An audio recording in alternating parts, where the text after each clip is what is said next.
Se escucha bien. Bien, entonces, esta es la segunda clase de Hormigón Armado 2. La primera clase hicimos una pequeña introducción. Les había mostrado algunos capítulos del contenido mínimo en una parte parcial, donde hemos visto que vamos a desarrollar directamente, vamos a hacer un análisis y diseño de vigas a flexión, ¿no? Y lógicamente vamos a hacer también a flexión, pero tomando en cuenta la armadura de compresión, losas en una sola dirección y todo tipo de vigas en diferentes secciones, tomando en cuenta momentos hiperestáticos, ¿ya? Luego vamos a hacer diseño a corte, torsión y adherencia. Eso es por el momento que les voy a mostrar como un contenido mínimo. Entonces, en la clase de introducción, les había explicado que cuando una viga de hormigón armado está sometida a flexión bajo cargas, por ejemplo, uniformemente distribuidas, entonces quisiéramos saber matemáticamente o aproximadamente, de acuerdo a la teoría matemática del hormigón, cuál es el comportamiento de una viga de hormigón con sección rectangular sometida a una carga uniformemente distribuida.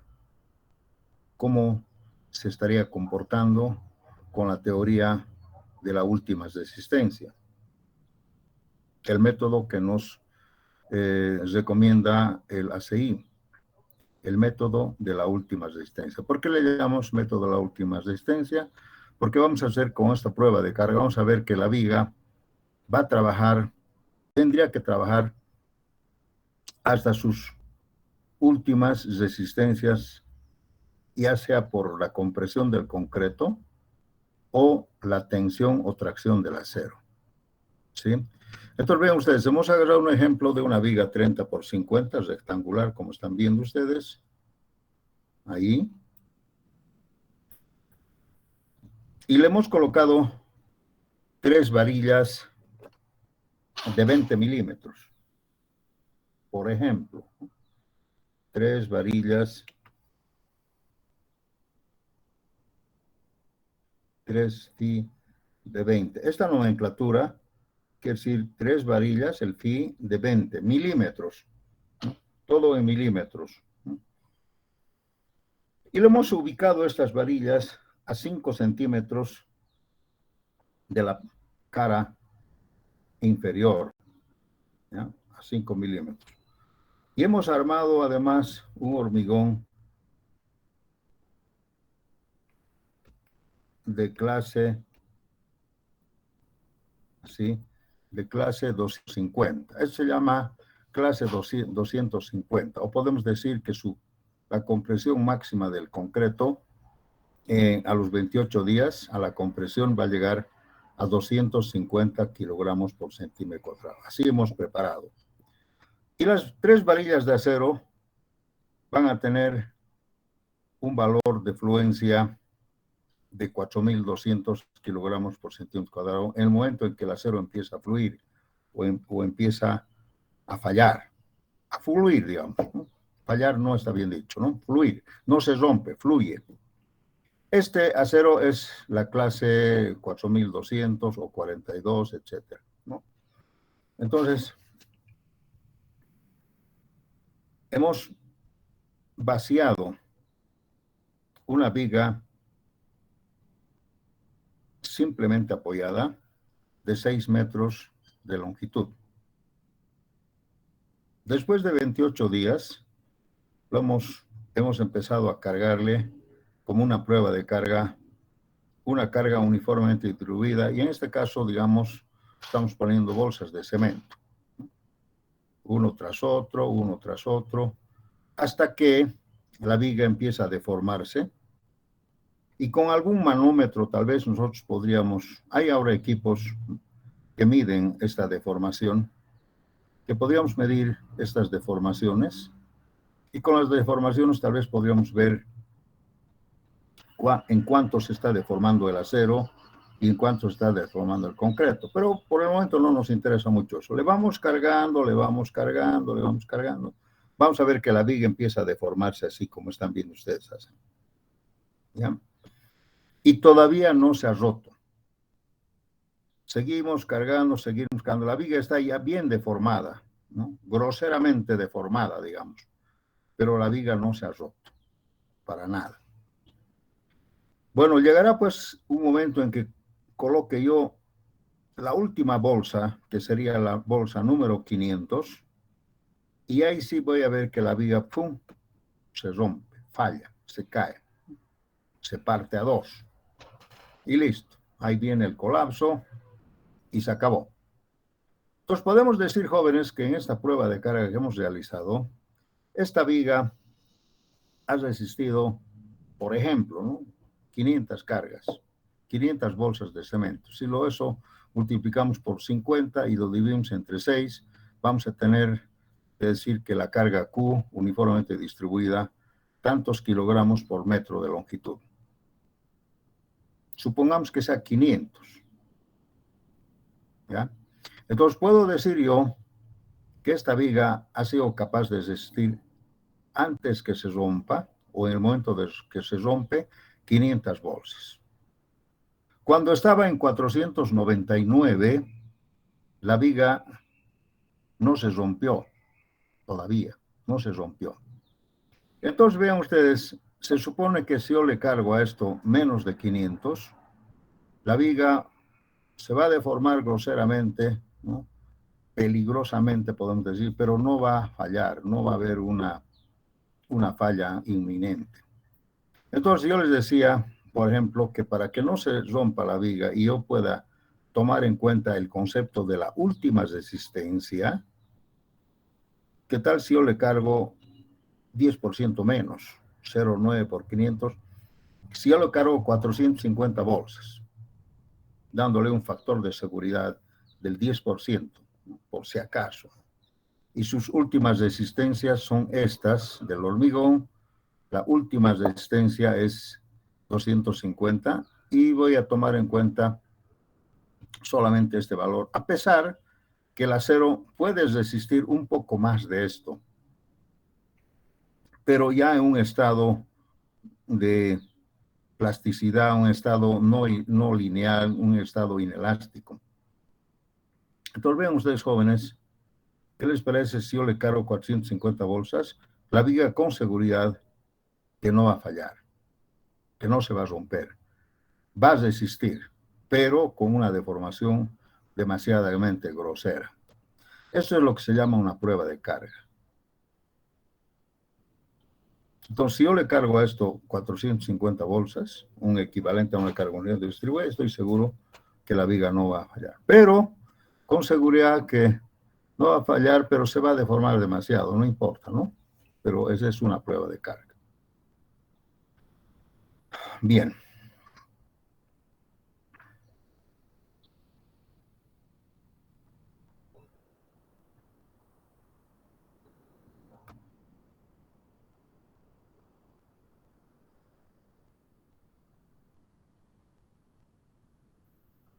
Aquí habíamos hablado sobre el acero.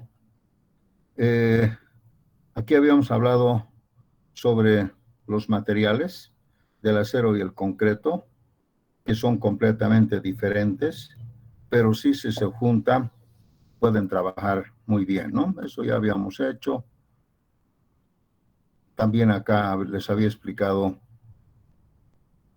que el concreto puede tomar ahora resistencias altas por la tecnología de producción del hormigón, y el acero también puede tener básicamente ya un control de calidad, pero exageradamente. Ese 10% tal vez ya es un poco exagerado, ¿me entienden?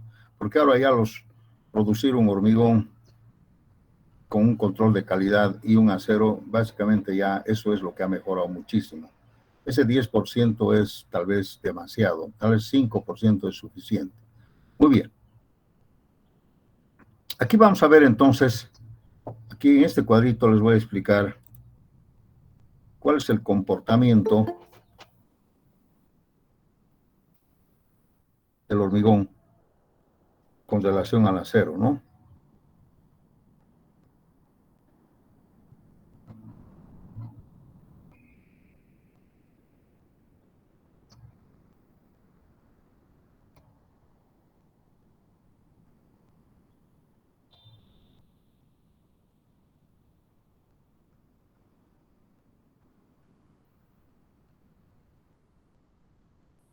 Entonces, vamos a ver aquí la deformación del acero Fs versus su deformación unitaria, E sub S. Pero aquí vamos a decir Fs es el esfuerzo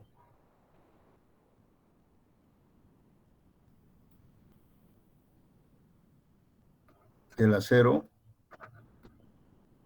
Acero ahora voy a escribir solamente así, ¿no? En tensión o en tracción. Y E sub S es la deformación unitaria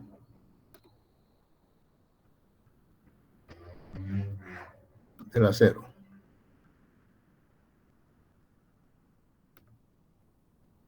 Deformación unitaria quiere decir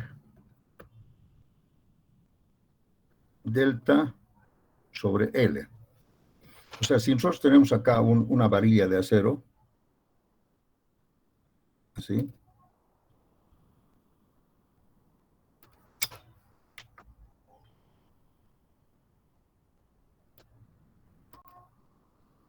con sus corrugaciones, y lógicamente la deformación del acero es cuando le sometemos a un esfuerzo de tensión, de tracción. Vamos a ver que el acero se puede deformar, bueno, vamos a decir solamente acá.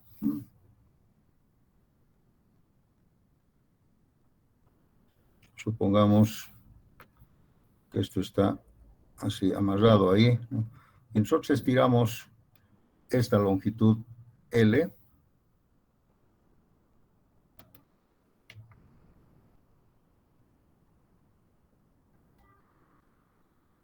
Entonces, esto es delta. Entonces, el acero puede deformarse delta sobre L. Una longitud L, y esa sería la deformación cuando le sometemos alguna carga de tensión o tracción. Esto es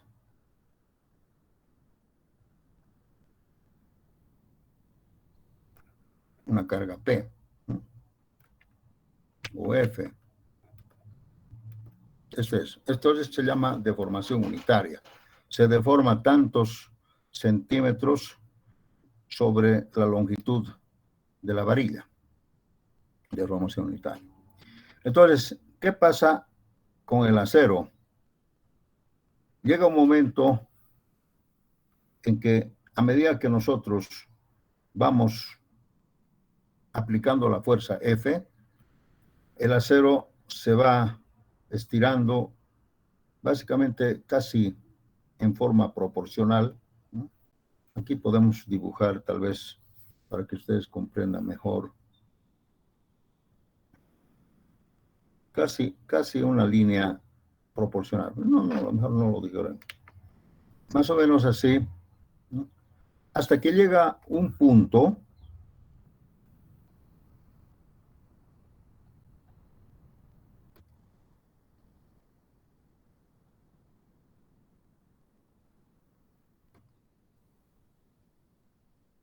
acá, que le vamos a decir que esto es la fluencia del acero.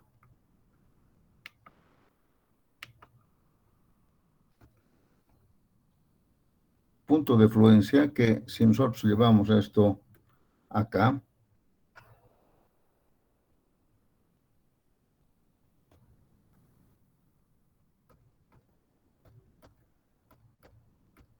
vamos a decir que este punto es F y E. F y E. Y lógicamente este punto corresponde el E y E. La deformación en el momento de la fluencia. Entonces aquí podemos escribir que E y E sería, de acuerdo a la ley de Hooke, sería F y E sobre E sub S.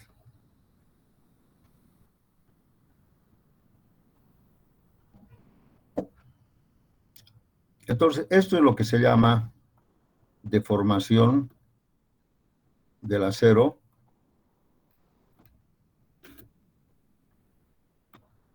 en el punto de fluencia, en el punto de inicio de la fluencia. Ahora sería bueno que escriban, que dibujen, ¿no? Porque si yo les puedo mostrar esto ya pero prefiero hacerlo con ustedes para que se den cuenta, ¿no? Dibujen, escriban. Entonces tenemos acá un punto cuando el acero, a medida que yo lo voy tensionando, llega un momento en que el acero empieza a fluir. Cuando se dice empieza a fluir o se inicia la fluencia, es cuando el acero empieza a deformarse y a desprender calor. Empieza a deformarse. Esta sección que era circular, cuando la sección del acero era circular, el momento de la fluencia empieza a, tal vez, a convertirse ya no en un círculo, ¿no? Pierde su forma geométrica. Y además empieza a desprender calor. ¿Sí? Desprendimiento de calor. En este momento podemos decir que se inicia la fluencia. Los manómetros nos pueden marcar este punto, porque nosotros con una gata hidráulica seguimos estirando. Y llega un momento que cuando llegamos acá a la fluencia, al delta Y, estaría delta Y, ¿no? Que estaría FY, entonces empieza a desprender calor y nos marca. Pero bien, solamente ha ocurrido eso. Todavía la varilla, aunque sea, ya tiene una geometría no circular, todavía puede resistir más. Y si le seguimos estirando más allá, vamos a ver que ya no hay esta proporcionalidad, ya no hay esta línea casi proporcional, una línea inclinada, sino más bien empieza el comportamiento de la línea sería así más o menos. Hasta que llega un momento en que la varilla se rompe, rotura. La varilla se rompe. Pero en ese momento que la varilla se rompe, si nosotros sacamos una línea acá, así,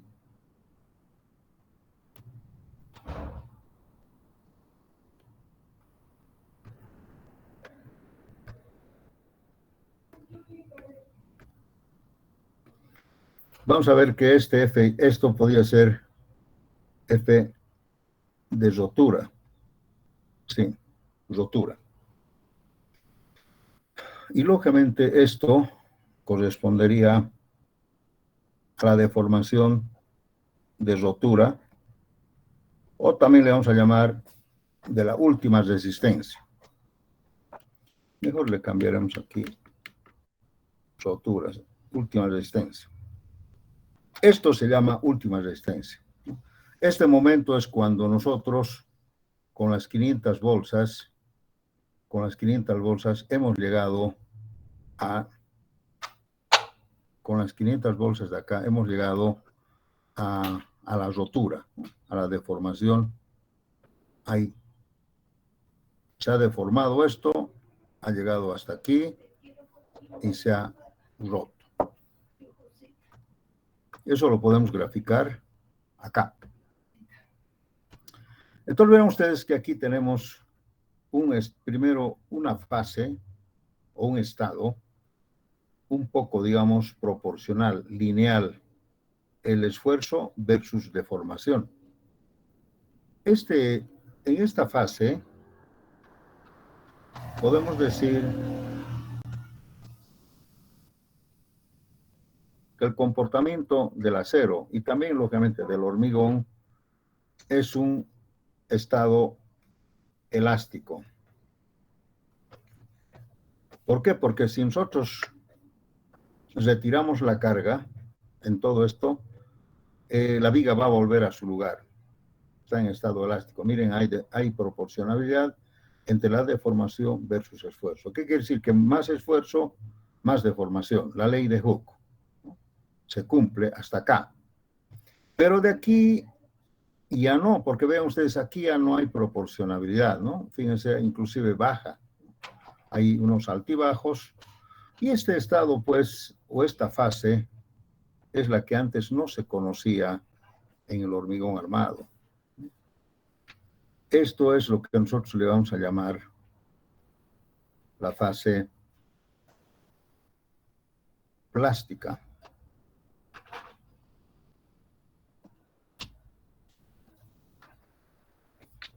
¿Por qué? Porque ya el acero se convierte en un material plástico o inelástico.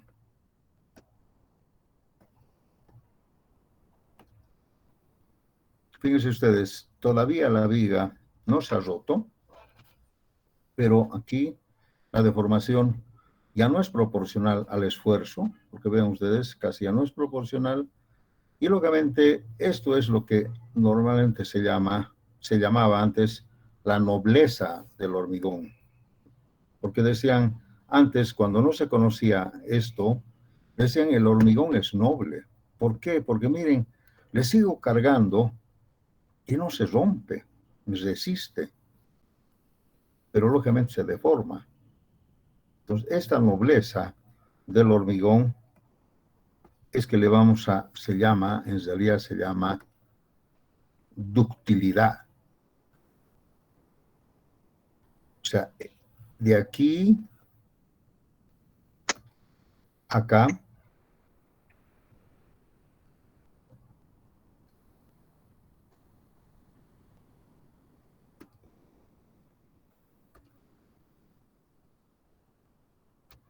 se llama ductilidad.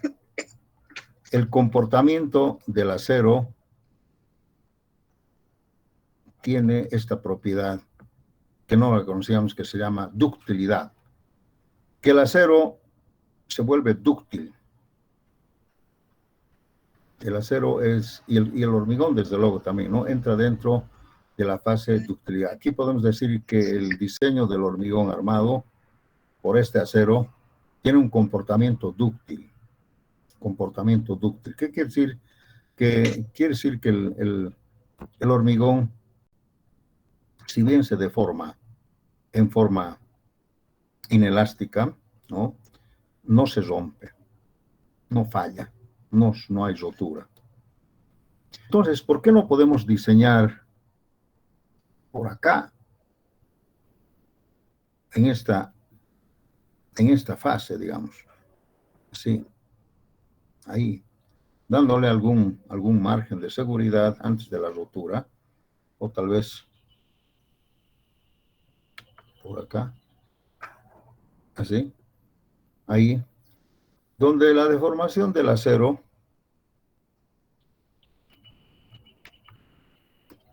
va a tomar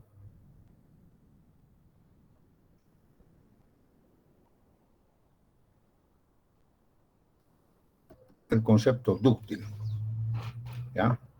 Entonces podemos diseñar hasta aquí, pero no hasta que se rompa. Y podemos darle una seguridad, 10%, lo que sea. Ahora, la norma del ASEI dice que esta deformación debería ser igual a 0,05 o más. En ese momento, la deformación del acero podría llegar a 0,05 o más. ¿Ya? Y esta deformación va a tomar Fy sobre E sub S. Que esto generalmente es 0,02, ¿no?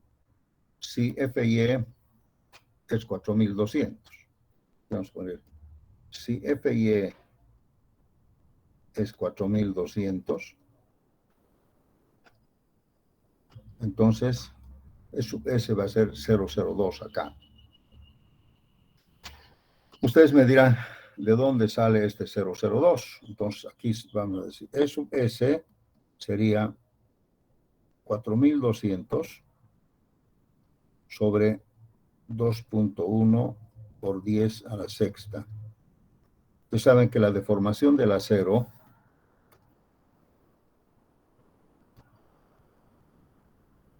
es 2.1 por 10 a la sexta kilogramos sobre centímetro cuadrado. Vamos a tomar este valor, a pesar que es, en realidad puede variar un poquito, 209, alguna vez un estudiante me ha dicho, no es 2.1, es 209, bueno, los redondeamos, ¿no? 2.1 por 10 a la sexta. Esto creo que habíamos marcado acá, no sé dónde. Aquí está, estamos tomando 2.1. Repito otra vez, ustedes en los libros pueden encontrar otro valor parecido a este 209, 208 o 211, lo que sea. Vamos a tomar un promedio de 2.1 por 10 a la sexta para todos los aceros de construcción que vamos a utilizar en el diseño. En cambio, el módulo elástico del concreto varía de acuerdo a la calidad del hormigón.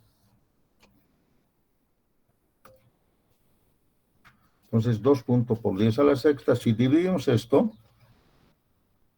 nos va a dar 0,02. ¿Sí?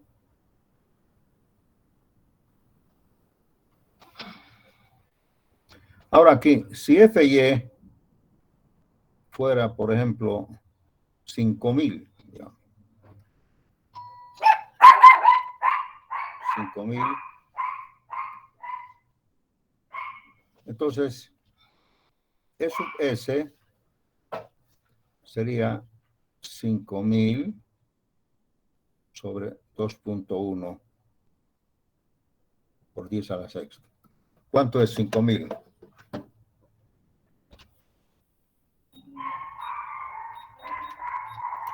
0,0, digamos 24, redondeado.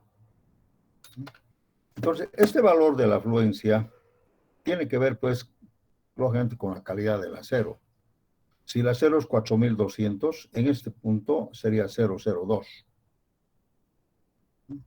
Pero si fuera 5000, ya sería 0,024, creo que es, ¿no?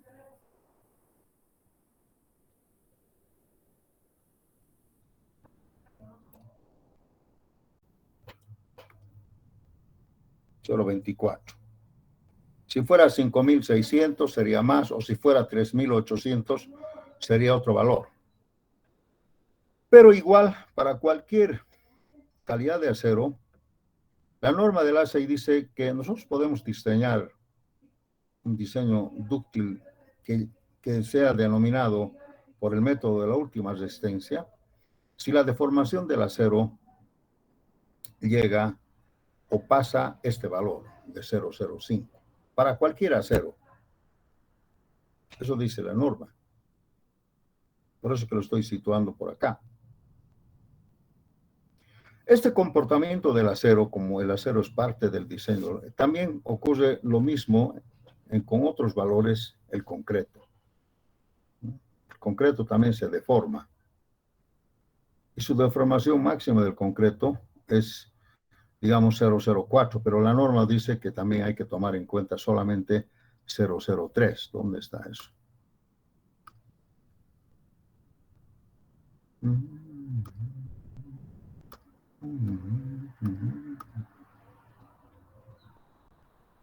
Aquí está. El concreto, dice, se podría deformar en estos máximo hasta su rotura, hasta que explote, de 003 a 004. Pero la norma, como el concreto es un poco más difícil de tomar, vamos a tomar en cuenta esto para el diseño. A pesar que nosotros sabemos que el concreto puede deformarse más todavía. Pero vean ustedes, ahí estamos ya tomando algunos recaudos de seguridad. Por ejemplo, la deformación del concreto máximo esto. La deformación del acero 005, acá, 0005, a pesar que podría llegar hasta 020. Esto también para el diseño. ¿Entienden? Entonces, así entonces ya básicamente ya estamos un poco más con mayor seguridad. Y a pesar de eso le vamos a dar un 10% más. Entonces, esto es lo que se llama el diseño a la última resistencia. Cuando sus deformaciones llegan a su valor supuestamente máximo de diseño. El concreto llega a 003 y el acero a 005 o más. O más. Porque, fíjense, puede llegar hasta 0,20. Pero ahí ya pues el acero llega pues como el chicle, se ha estirado demasiado y no se ha roto todavía. Pero nosotros, para no llegar a esos extremos, vamos a hacer 005. ¿Alguna pregunta hasta acá?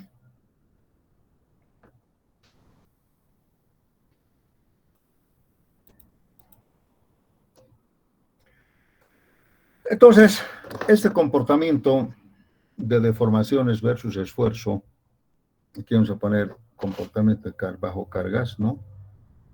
Esfuerzo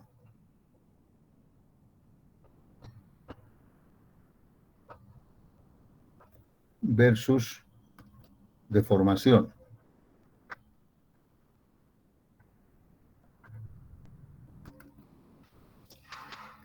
Este es el concepto del diseño dúctil cuando nosotros ya no vamos a diseñar en ese rango elástico.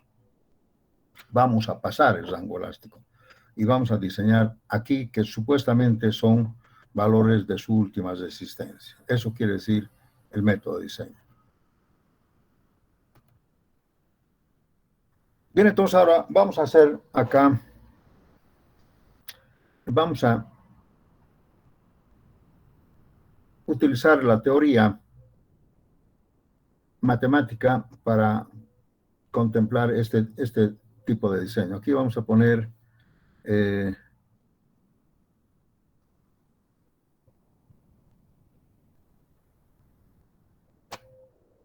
diagrama, vamos a poner, ¿no? Un diagrama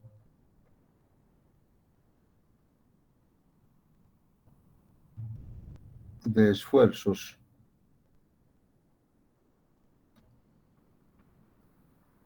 y deformaciones en el diseño de la última resistencia. Última resistencia. Permítame abreviar un poco para no escribir mucho. ¿Sí?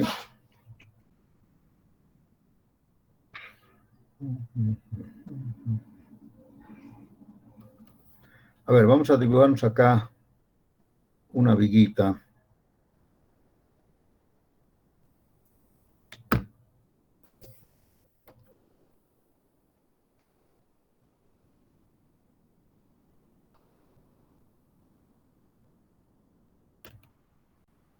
Rectangular, más o menos con esta geometría, ¿sí?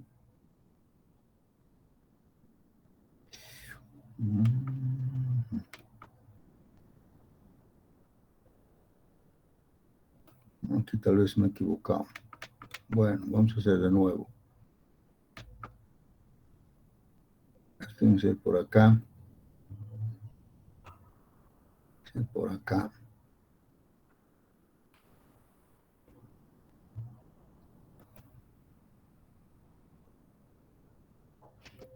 Esta es la viga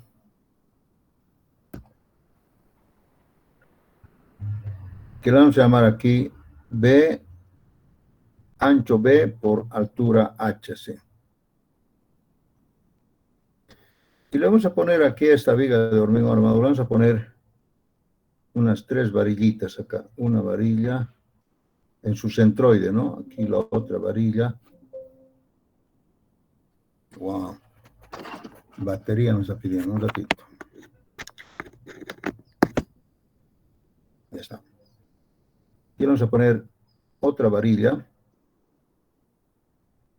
Y aquí una tercera varilla. Un armado simétrico, ¿no?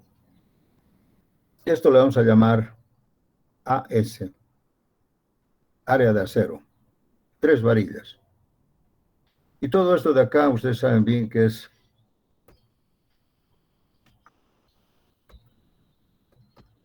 el concreto.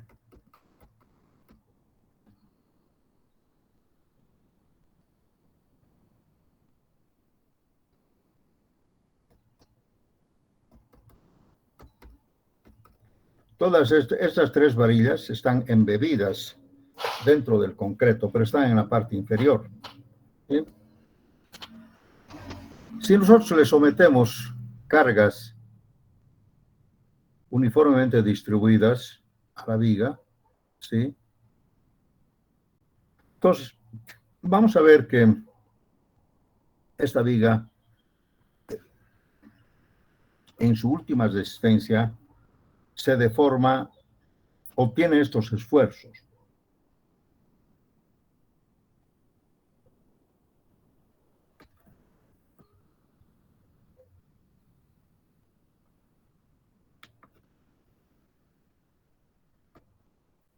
Con azul.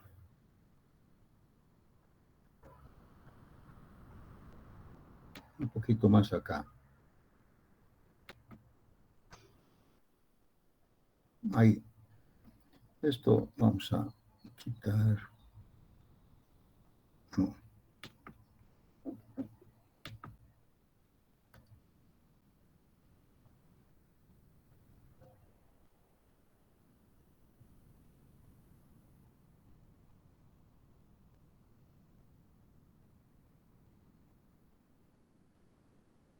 Ahí tal vez.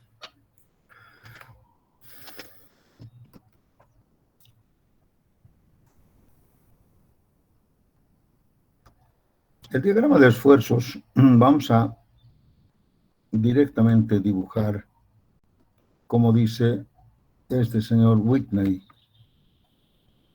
Está acá.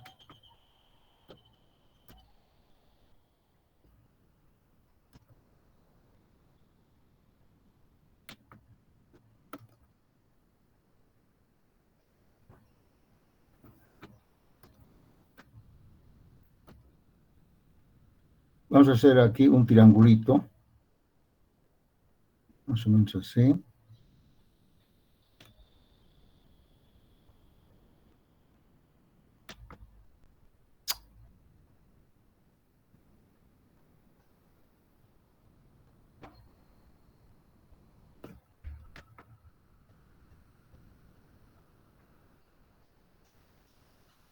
¿Sí?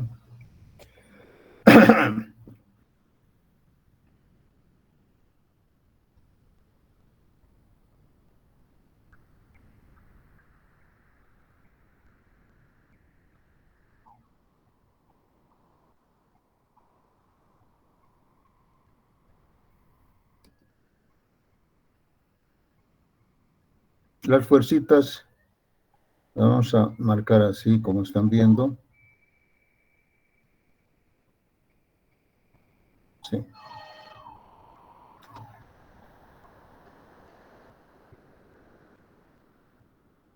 Y esto le vamos a llamar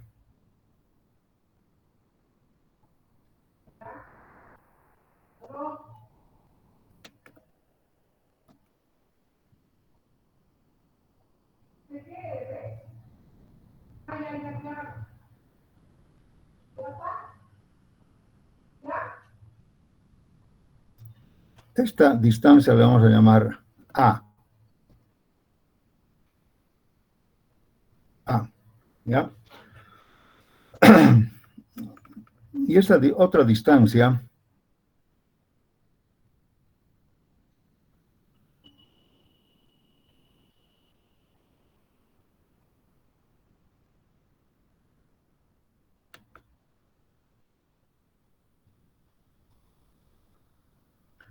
le vamos a llamar C.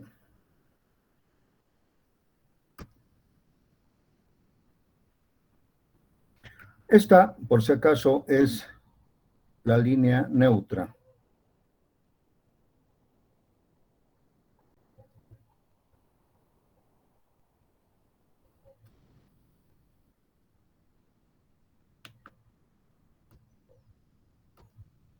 Línea neutra. L, N quiere decir línea neutra.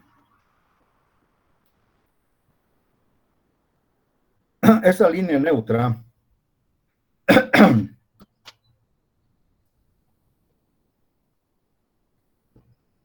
en esta línea neutra los esfuerzos son cero, porque ustedes saben bien que cuando se flexiona esta viga, los esfuerzos de tracción están acá, del acero y del concreto, y de la línea neutra hacia arriba están los esfuerzos de compresión, pero en este punto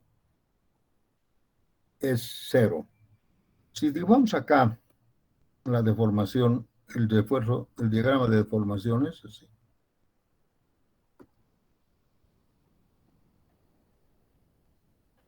Vamos a decir que aquí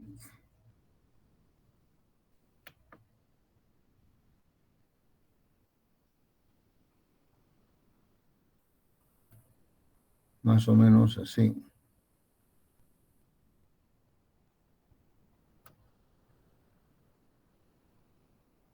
Diagrama de deformaciones.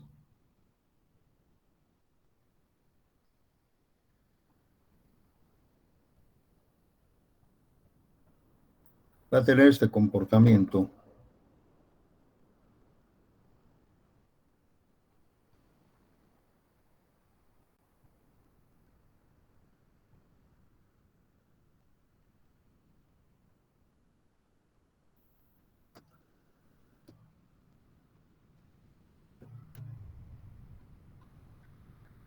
Ahí.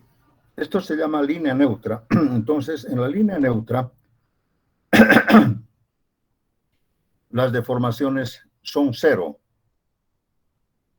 Las deformaciones son cero. Esta deformación del concreto le podemos llamar ya directamente E sub C. Para diseño hemos dicho que va a ser 0, 0, 3. Y aquí la deformación del acero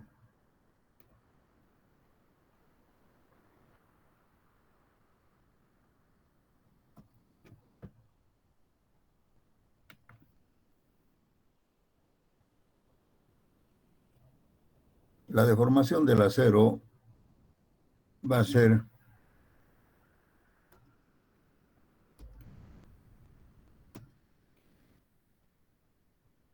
E sub S, va a ser mayor o igual, debería ser a 0,05.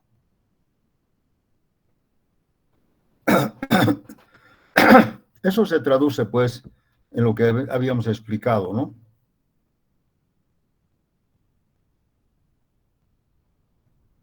Mayor o igual a 0,05. Entonces quiere decir que cuando en la última resistencia el concreto se deforma 0,03, esto es para diseño,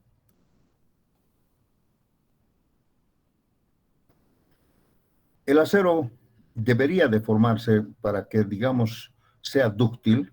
El acero debería deformarse más allá de la afluencia, o sea, debería deformarse 0,05 o más, por eso lo estamos diciendo, mayor o igual. Bajo este comportamiento de deformación del concreto y del acero es que se llama el diseño dúctil.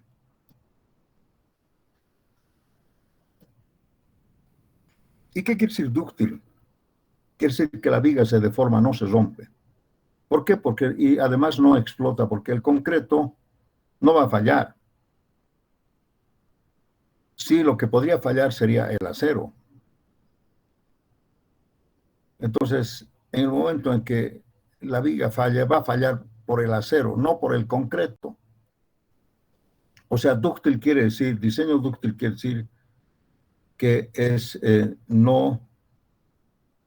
un diseño no violento,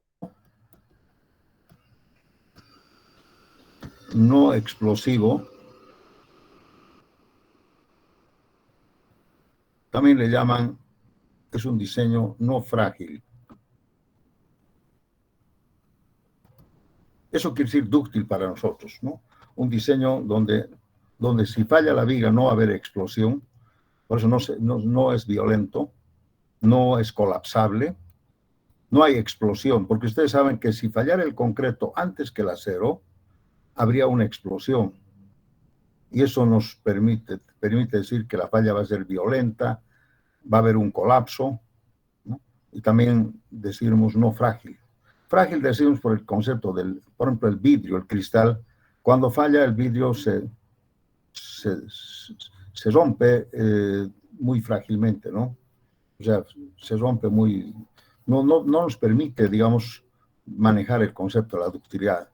El vidrio es frágil.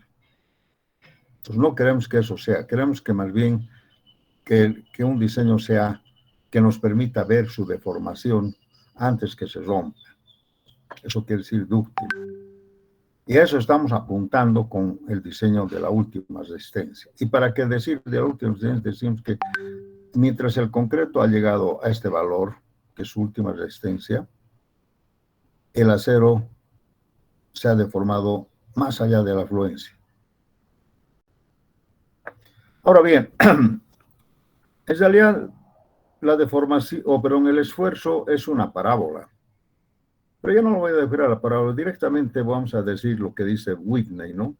Whitney ha hecho unas pruebas y ha demostrado de que la parábola que está aquí, así, se puede convertir en un rectángulo, pero de manera que este valor tome 0,85 de F'C solamente. O sea, debería ser F'C, ¿verdad? Pero eso según la parábola. Pero para equilibrar como un rectángulo, dice que esto debería ser 0,85 de F'C. Aquí también hay un poquito de conservación, solamente estoy tomando 0,85 de F'C. Y las fuerzas que se van aplicando, como debería ser aquí una parábola, entonces lo hemos convertido en un rectángulo, ¿no? Y todas son igualitas dentro de una profundidad A. Y A es la distancia del rectángulo de Whitney, ¿no? Donde decimos que A según Whitney, según Whitney,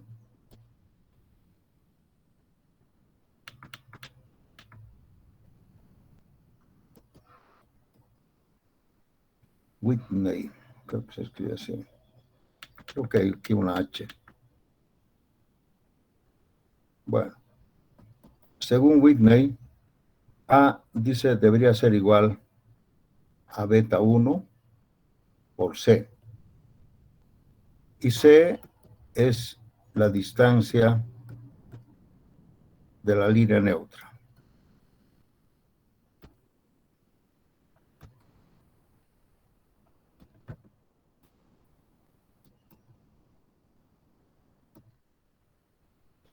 Medida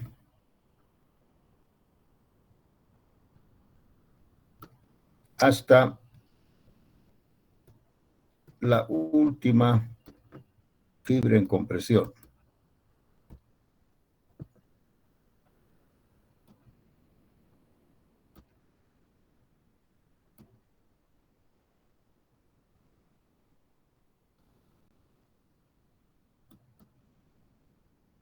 O sea, ven ustedes, esta C Siempre vamos a medir desde la línea neutra hasta la última fibra en compresión.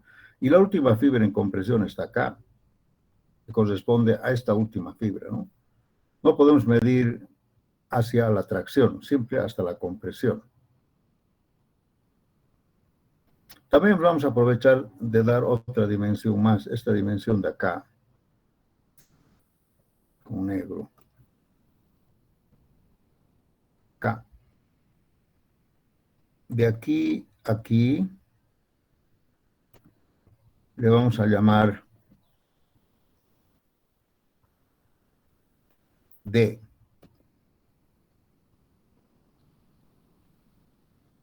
Y D, jóvenes, es la distancia del centroide de los aceros en tracción a la última fibra en compresión.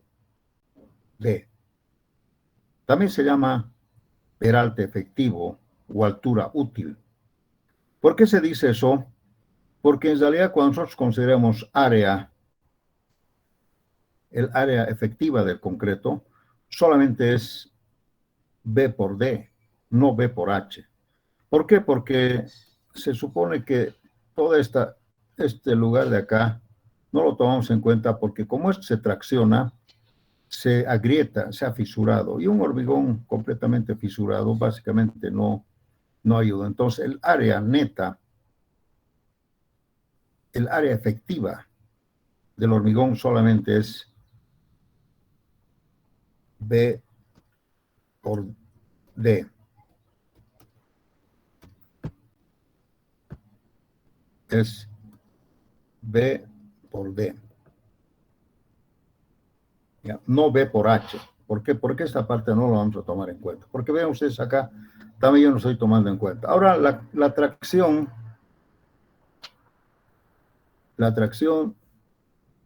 del acero está pues ubicada acá.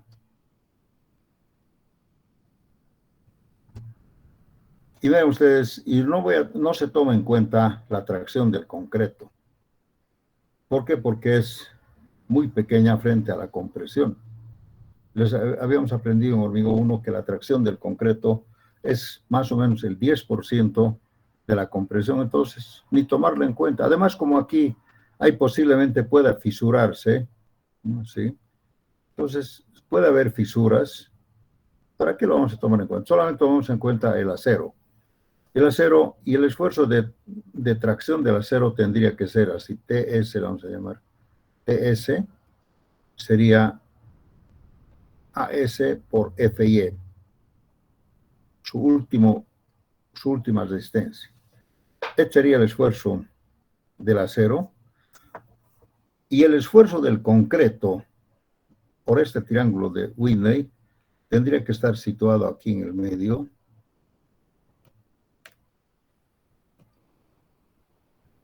Porque sería la resultante de todas las fuercitas. Y esto le vamos a llamar C'. Cuando se pone C' aquí, quiere decir compresión, y cuando aquí no se pone nada, quiere decir tracción. ¿Sí? C'. Que sería, pues, la resultante de toditas estas fuerzas, ¿no?, en este área, multiplicado por su profundidad, que sería B. Entonces sería, fíjense, sería entonces 0,85 F', que sería esta dimensión, por su altura, que sería A, y por su profundidad, que sería B. Entonces, fíjense, la resultante de todas las fuerzas es en este volumen, porque es un volumen, ¿no es cierto? Aquí están las fuercitas, pero tiene un ancho B, cada fuercita está aquí. Entonces, tendría que ser este rectángulo por su profundidad, que sería B. Esa sería la resultante de las fuerzas en compresión según Whitney. Según Whitney. Porque normalmente se ha demostrado que esta es una parábola que más o menos va así, seguramente. así, pero no lo vamos a tomar en cuenta. Y esta parábola lo vamos a equilibrar con un rectángulo. Para manejar geométricamente, matemáticamente, es mucho mejor manejar un rectángulo que una parábola, ¿verdad? El detalle, jóvenes, es que no se conoce C. No se conoce C, por lo tanto, no conocemos A. Pero también tenemos que hablar de este beta 1, que según Whitney, beta 1 aquí vamos a ver, según Whitney, beta 1 dice, podría tomarse, puede ser igual a 0,85 si F'C es menor o igual a 280 kilogramos sobre centímetro cuadrado. O sea, este beta 1, fíjense ustedes, acá C es más grande que A, pero cuanto más grande es 1 sobre beta 1, o podemos decir que A es beta 1 por C. Pero beta 1 dice, podría tomar este valor de 0,85 si la calidad del hormigón es 280 o menos. Pero dice que la norma dice por cada 70 kilogramos por centímetro que aumenta el F'C, beta 1 disminuye, dice,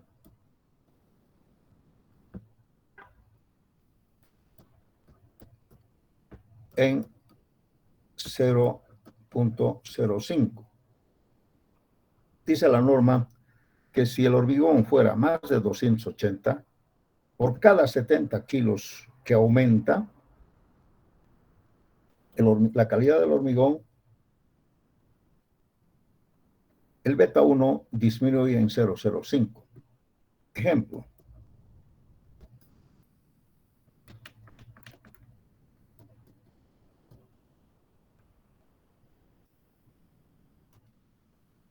Si F'C fuera, por ejemplo, si F'C fuera 350, o sea, hacemos así, 280 más 70 sería 350 kilogramos centímetro cuadrado. Entonces, beta 1 sería 0,85 menos 0,5 sería 0,80. Sí.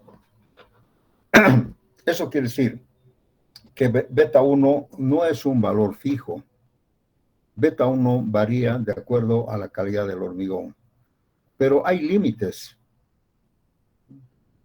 Dice, por cada 70 kilogramos que yo aumento a partir de los 280, beta 1 disminuye en 0,05. Ejemplo, si el hormigón fuera 350, el beta 1 sería solamente 0,80.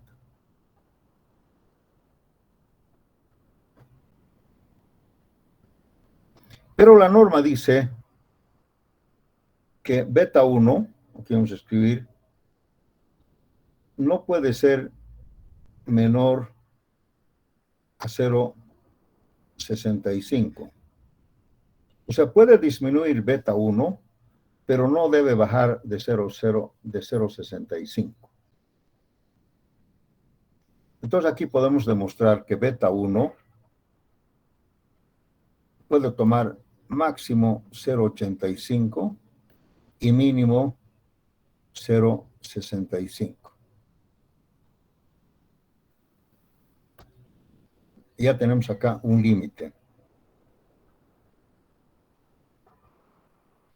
Para cualquier tipo de hormigones, para cualquier resistencia de hormigones, beta 1 puede variar solamente en estos rangos. Máximo 0,85, mínimo 0,65. ¿Alguna pregunta?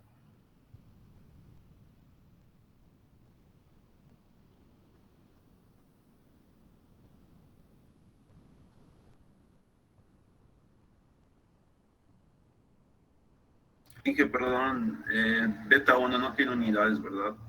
No, es un coeficiente menor que la unidad. O sea, ¿qué quiere decir? Que A siempre va a ser menor que C. Como el beta 1 es un coeficiente menor que 1, ni siquiera igual, entonces A siempre va a ser menor que C. A va a ser menor que C. O sea, quiere decir que para cualquier valor de C, A siempre es menor, ¿no? Y hay que multiplicar por este beta 1. A ver, les voy a hacer una pregunta, jóvenes, antes de continuar con esto. ¿Para qué resistencia del hormigón beta 1 sería 0,65?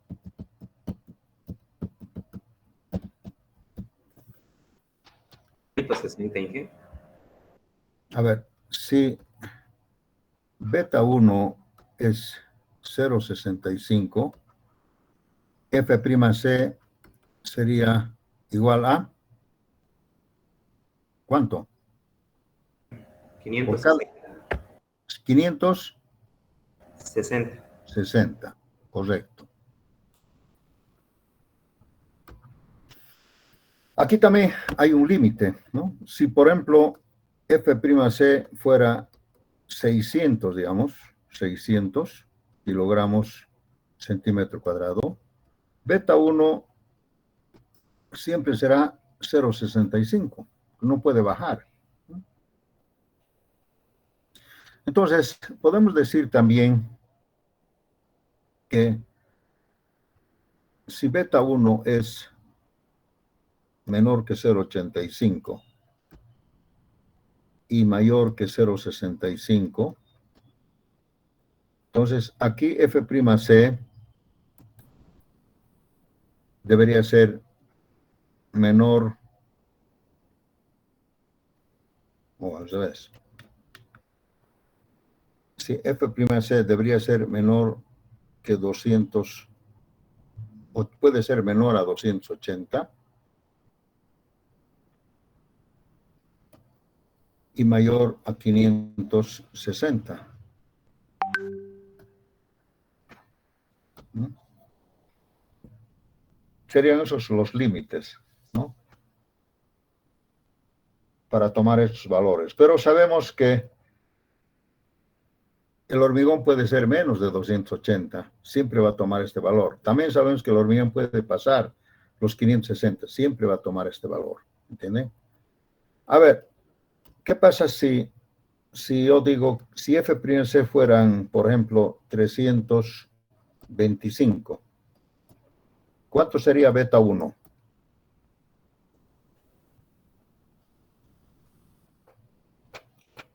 ¿Quién me dice?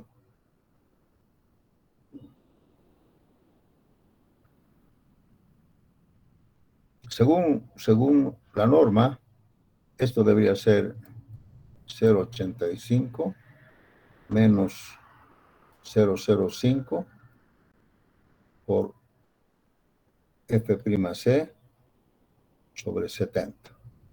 A ver, hagan esta fórmula. Si F'C es 325, ¿cuánto sería beta 1?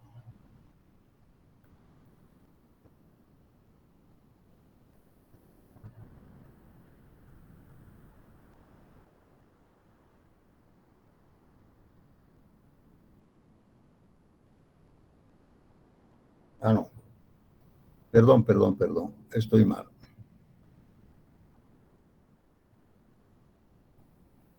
Esto debería ser así. F'C menos 280. Ahora sí.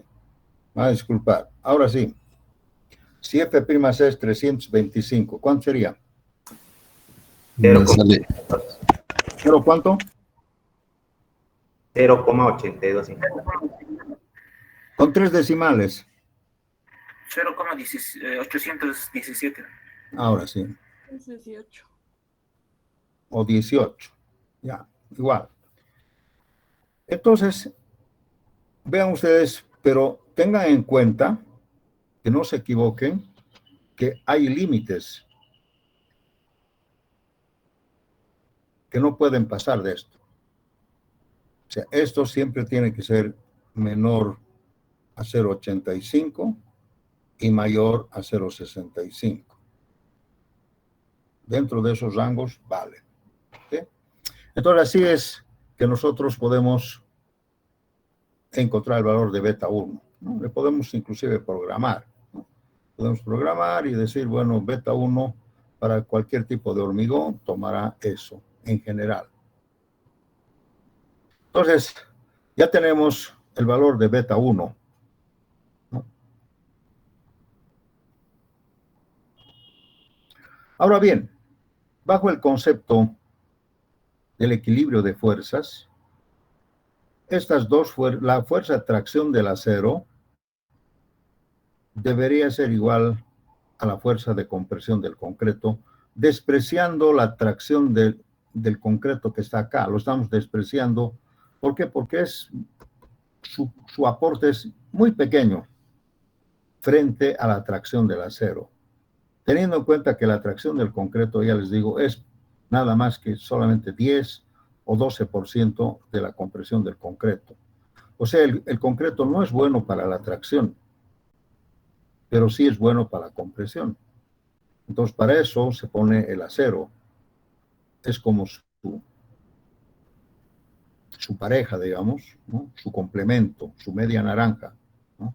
Cuando el concreto trabaja bien a la compresión, para que haya equilibrio, también el acero tiene que trabajar para equilibrar la tracción. Entonces, así vamos a obtener mejores resultados en flexión. Esto es flexión. Flexión, ¿no? Aquí se comprime y aquí se tracciona. Esto es compresión, las fibras en compresión a partir de la línea neutra, y estos son las fibras en tensión a partir de la línea neutra. Fíjense ustedes, la última fibra en tensión es solamente acá, solamente aquí. Y esta última fibra puede, dice, tomar un valor para que sea dúctil mayor a 0,05, cuando el concreto llega a 0,03. Así es. Lamentablemente aquí no podemos decir 3 octavos porque aquí dice mayor o igual a 0,05, ¿no? Pero es un límite, 0,05 para el diseño dúctil. Entonces aquí lo único que nos falta es equilibrar fuerzas. Aquí, para aprovechar esto, vamos a ir por equilibrio de fuerzas.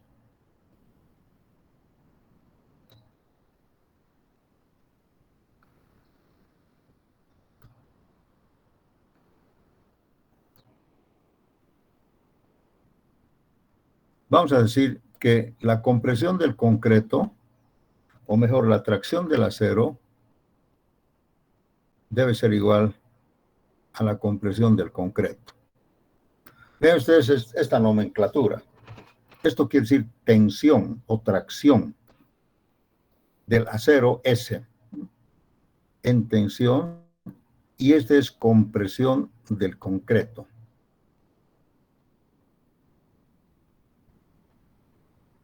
Compresión, comprima del concreto. Entonces acá podemos decir que AS por FIE tendría que ser igual a 0,85 de F'C por A y por B. Esta es la famosa ecuación de diseño.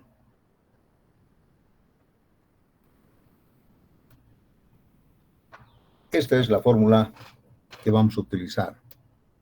Ahora, lógicamente, aquí lo que nos interesa, aparte de estas fuerzas, es el momento.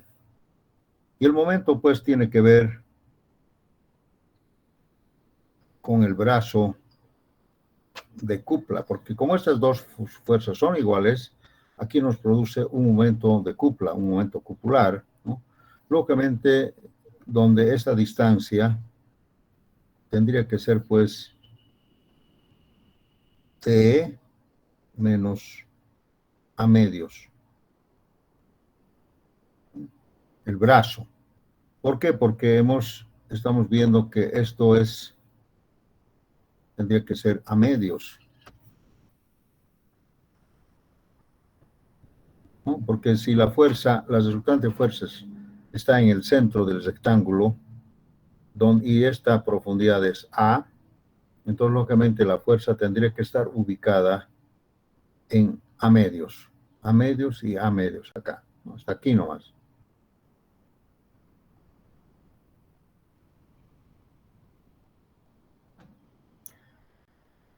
Entonces, por lo tanto, aquí vamos a dibujar, ¿no? AS por FIE es igual a 0,85 F'C por A y por B. De aquí tal vez podemos obtener el valor de A.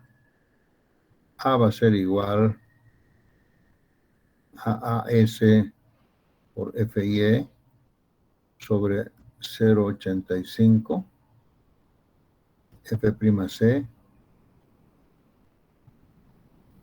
sobre B. Entonces aquí tenemos un primer valor, el valor de A. Desde luego que de aquí nos podemos encontrar C, la distancia de la línea neutra, que sería A sobre beta 1. Entonces, así podemos conocer la distancia de la línea neutra.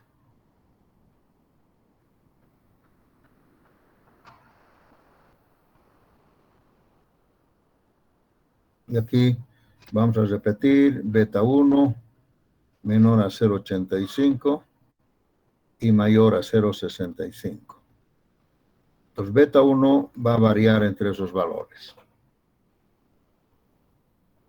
Ahora vamos a encontrar ahora el momento resistente.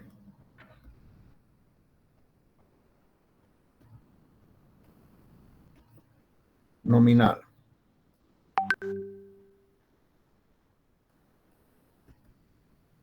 Y el momento resistente nominal tiene que ser así, vamos a llamar Mn. Tendría que ser pues la fuerza, ¿no?, por el brazo, ¿no? O sea, sería Ts por su brazo o C'C por su brazo.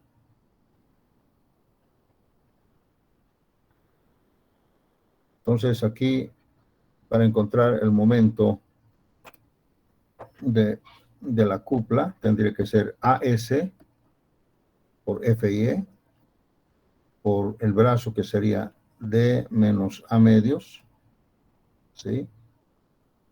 O sería también igual, o si no, también sería igual a 0,85 F'C por A y por B, ¿no?, por el brazo. Las dos fórmulas de momento valen, ¿no es cierto? Esto es acá y esto es así. Entonces acá tenemos el momento nominal.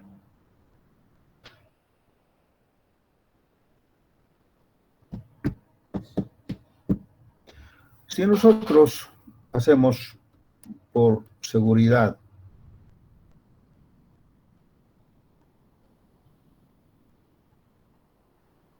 si consideramos un factor aquí, phi igual a 0,9, factor de seguridad aquí 10%, ¿no? 10% de seguridad. Lo que habíamos dicho de las bolsas, no le cargaremos 500, le cargaremos 450, es como multiplicar por 0,9.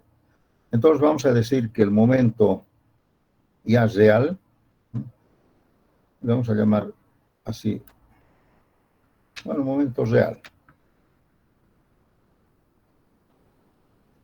va a ser phi por mn.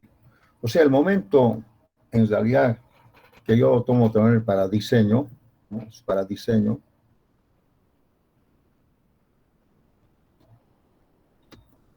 Lo voy a multiplicar por este phi, que podría ser 0,9 o otro valor, pero no más de 0,9, ¿no? 0,9. Entonces aquí podemos decir que el momento real por el acero sería phi por AS por FIE por D menos A medios, o por el lado del concreto, esto sería real, ¿no?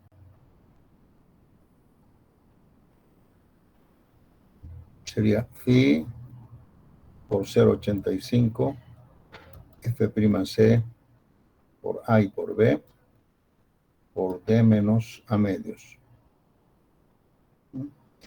Podemos encontrar, pues, el momento resistente. Esto se llama momento resistente.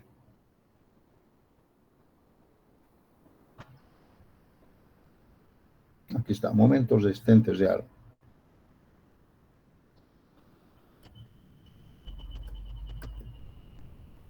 Estos momentos. Aquí tenemos entonces.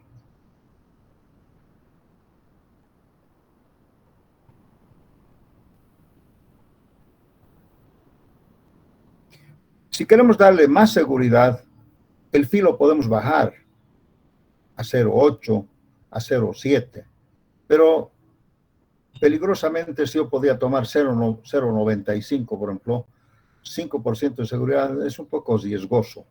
Entonces mejor, así es lo que dice la norma, ¿no? Tome phi 0,9 como máximo. Pero si tú quieres darle más seguridad, entonces tomas phi otro valor, pues. Por eso podemos decir que phi podría tomar un valor menor a 0,9. Si toma 0,8, más seguro. Si toma 0,7, mucho más seguro todavía, ¿verdad? Así es.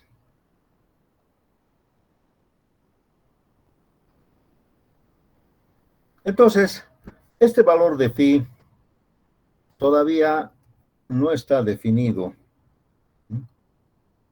Pero la norma dice que si phi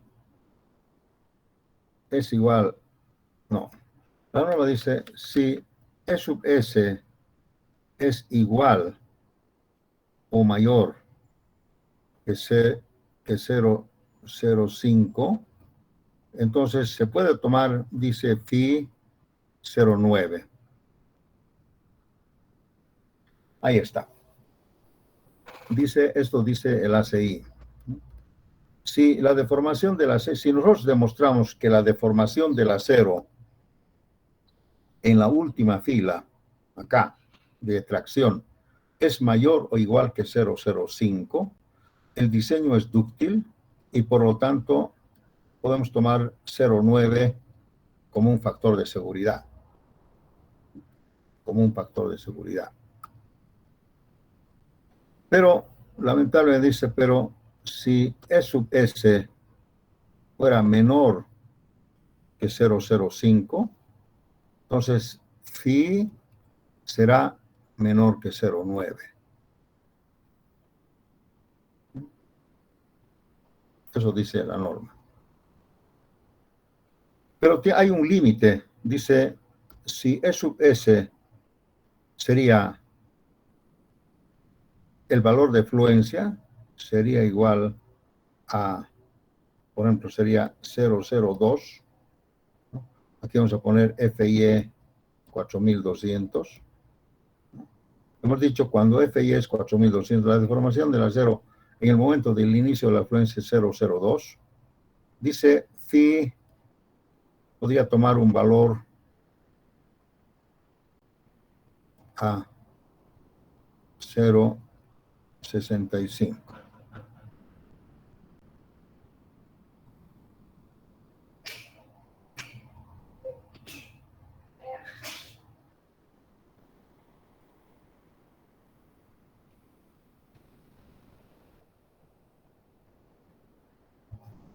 Entonces, aquí vamos a decir, este diseño es dúctil. Entonces, no violento.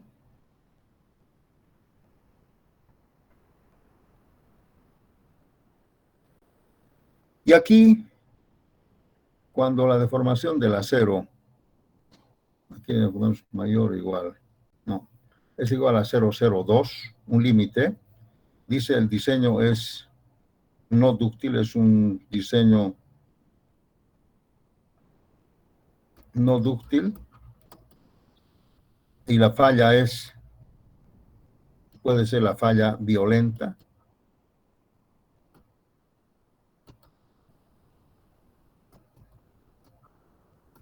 peligroso. O sea, si damos este como límite, dice la falla puede ser violenta y peligroso. ¿Por qué peligroso? Porque cuando la estructura, digamos que fallara la viga en forma violenta, puede haber un colapso. Se puede caer todo, depende de cuánto es esa violencia, ¿no? En cambio, cuando el diseño es dúctil y no hay falla violenta, entonces a nosotros nos puede mostrar que la viga se ha deformado tanto que va a dar vergüenza verla. Entonces, lógicamente, hay que demolerla, hay que repararla, hacer algo, ¿no? Eso es. Entonces, pero dice que aquí hay, entonces, valores intermedios, ¿no? Sería la transición. Ese es un límite y es otro límite, ¿no? La transición. ¿Qué dice la norma? Dice que en la transición nosotros podemos interpolar linealmente, ¿no? Supongamos que esto sea un límite acá. Dice, y el otro límite sería por acá, ¿sí? Entonces acá tendríamos el phi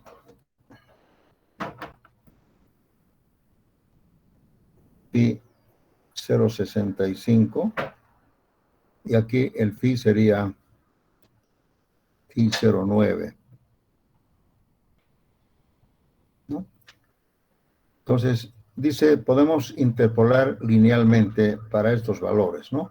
Entonces, en la transición, phi puede ser, dice, máximo 0,9 o mínimo 0,65. Eso es. Entonces, en la transición hay que tomar linealmente. Este valor correspondería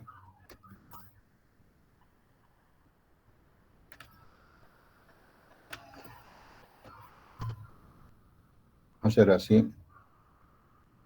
Este límite correspondería, vamos a dividir así.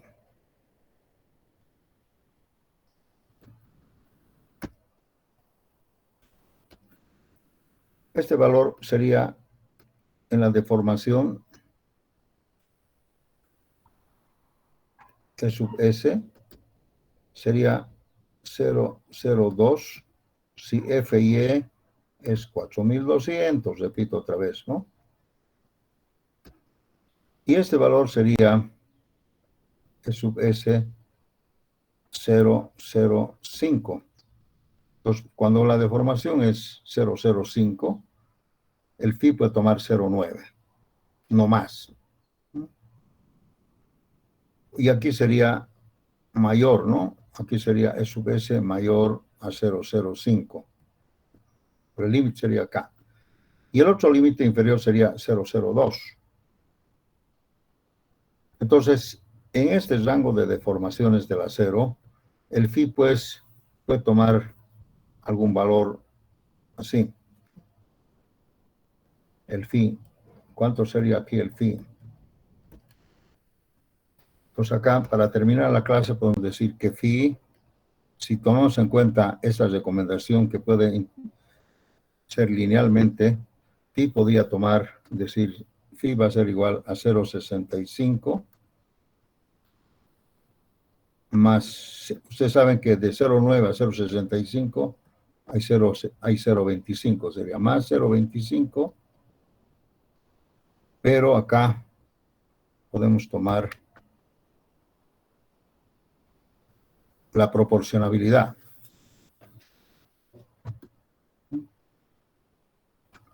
Así, este triángulo, el triángulo es a esto.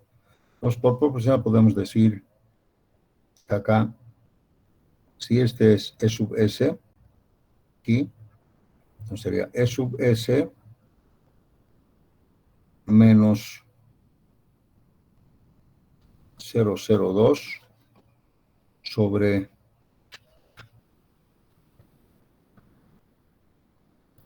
0,05 menos 0,02. Ya podemos decir, esto es proporcional a esto, como esto es proporcional a todito esto. Pues acá podemos encontrar el valor de phi en esta transición. Entonces verán ustedes, con esto quiero decirles que phi podría variar, pero lo recomendable es que phi sea 0,9 para que el diseño sea dúctil. O sea, cuando venimos de acá, de aquí hasta acá es dúctil. A partir de aquí, el diseño es dúctil. De aquí, como límite. En cambio, de aquí a allá es no dúctil. Y aquí hay una transición, que después vamos a decir qué pasa en esta transición. Desde luego que no es poco dúctil, digamos, ¿no?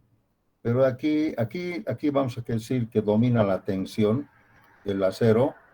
O sea, aquí con este diseño nosotros dominamos, el diseño es con dominio de tensión del acero, el concreto no va a fallar.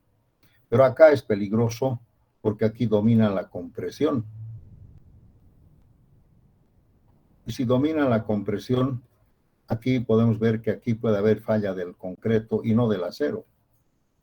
Pero vean, si yo le pongo mucho acero, acá ustedes están viendo, si yo le pusiera, digamos, en vez de 3 varillas, le pondría 6 o 10 varillas para la misma viga. Entonces, si yo le cargo las 500 bolsas, vamos a ver que al acero no le va a hacer ni cosquillas, pero va a fallar el concreto. Y cuando falla el concreto, la falla es explosiva, es violenta, es una falla frágil. Entonces, verán ustedes que con esto quiero decirles que solamente debemos colocar el acero la cantidad que sea necesaria para que su deformación en la última fibra sea pues 0,05 o un poquito más. O tal vez, si fuera un poquito menos de 0,05, habría que ver en qué rango estamos de esta ductilidad. O sea, querría decir, por ejemplo, estaríamos acá, aquí, en la transición. En cambio, si yo garantizo que la deformación del acero es 0,05 o más, aquí no hay transición, directamente phi 0,9. Pero si yo voy aquí en la transición, ¿cuánto será phi? Phi tendría que tomar esta fórmula. Entonces, aquí me están castigando. Phi ya no es 0,9, es tal vez 0,8, 0,7, no sé cuánto, pero hemos dicho que phi no puede bajar de 0,65. Entonces, esto de la transición todavía vamos a ver la próxima clase, ¿sí? ¿Alguna pregunta, jóvenes? ¿Tienen alguna duda? ¿Todo está claro? ¿Todo está claro? Sí, sí. Muy bien, jóvenes. Vamos a parar aquí la clase. Si no tienen más preguntas, muchas gracias y hasta luego. ¿Cuántos alumnos hay? 92 más 50, 140 y pico. Wow, buena cantidad.